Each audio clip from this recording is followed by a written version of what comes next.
Bismillahirrahmanirrahim. Assalamualaikum warahmatullahi wabarakatuh. Innal hamdalillah nahmaduhu wa nasta'inuhu wa nastaghfiruh wa na'udzu billahi min syururi anfusina wa min sayyiati a'malina may yahdihillahu fala mudhillalah wa may yudlilhu fala hadiyalah. Asyhadu an la ilaha illallah wa asyhadu anna Muhammadan abduhu wa rasuluh. Puji syukur kehadirat Allah Subhanahu wa taala yang telah memberikan kita nikmat iman, nikmat sehat sehingga kita bisa bersua kembali meskipun hanya secara virtual ini. Shalawat serta salam tak lupa kita junjungkan kepada Nabi besar Muhammad Sallallahu Alaihi Wasallam yang telah membawa risalahnya dari masa kegelapan sampai masa terang benderang seperti ini. Teman-teman sekalian, saya di sini akan memaparkan atau menjelaskan hasil karya esai saya yang berjudul Mengingat Kematian Adalah Obat. Setiap manusia yang lahir ke dunia pasti akan mendapati ajalnya atau akan mati. Tetapi kita tidak tahu kapan kita akan mati, sedang apa, dan di mana. Tua ataupun muda pasti akan merasakannya. Rasulullah Shallallahu Alaihi Wasallam pernah bersabda, sesungguhnya hal yang paling berbahaya adalah karena kita tidak tahu akan mati. Nah, hakikat kematian sebenarnya adalah terputusnya kita untuk beramal. Manusia cenderung bebas melakukan hal apapun, bersifat baik maupun buruk, karena logikanya tidak ada sosok yang nyata untuk mencatat perbuatan kita. Berbeda, setelah kematian, hal sekecil apapun harus dipertanggungjawabkan. Oleh karena itu, kita sebagai umat muslim terutama wajib sekali mengingat kematian, dan mengingat kematian adalah obat. Jika setiap manusia akan menemui ajalnya atau akan mati, tetapi mengapa hanya segelintir orang yang sibuk mempersiapkan akan kematiannya? Dan kenapa masih banyak orang yang menyia-nyiakan waktu semasa hidupnya hanya untuk mengurus harta, tahta, wanita, atau isi dunia? Bahkan ada yang ingin mati dalam keadaan husnul khatimah atau dalam keadaan baik, tetapi semasa hidupnya mereka tidak melakukan ketaatan. Allah pun berfirman dalam surat An-Nisa ayat 78, Aina ma takunu yudrikumul maut wa au kuntum fi burujim musyayyadah, yang artinya di mana saja kamu berada, kematian akan mendapatkan kamu, kendati pun kamu di dalam benteng yang tinggi lagi kokoh. Nah, ulama kita, Ustadz Abdul Somad pernah berbicara, pasangannya hidup adalah mati, pasangannya sehat adalah sakit. Berani hidup berarti berani menghadapi kematian. Nah, berarti kita hidup di dunia ini harus berani akan kematian atau ingat dengan kematian. Oleh karena itu, kita harus bersegera kembali kepada Allah.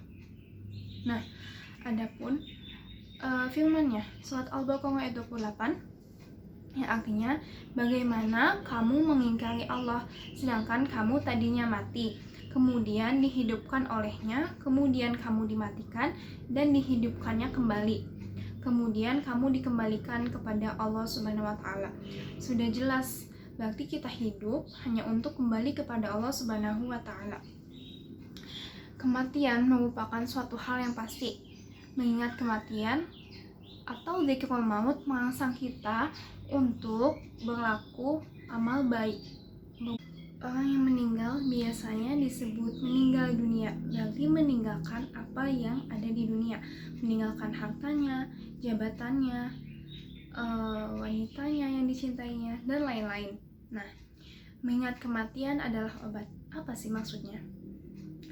Setiap manusia pasti pernah merasakan sedih, gelisah, gundah, misal karena permasalahan ekonomi, kekurangan harta, atau masalah lainnya. Nah, obatnya adalah satu, yaitu pemutus kelezatan, pemutus kenikmatan, yaitu kematian.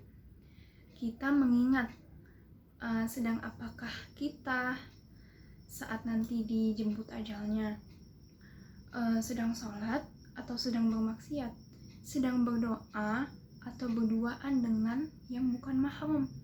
Nah, apakah saat ruh kita terbang ke atas langit sudah pasti akan diterima oleh Allah? Atau di alam kubur nanti kita disambut oleh para malaikat dengan baik atau dengan perlakuan kasar. Na'udzubillah min dzalik. Kenapa manusia bisa lupa atau lebih suka menyia-nyiakan waktunya untuk dunia? Karena setan membuat seolah-olah manusia akan hidup selamanya. Seperti yang dikatakan oleh Ibnu Qayyim, setan membuat manusia sibuk memikirkan yang sudah terjadi dan membuatnya berandai-andai.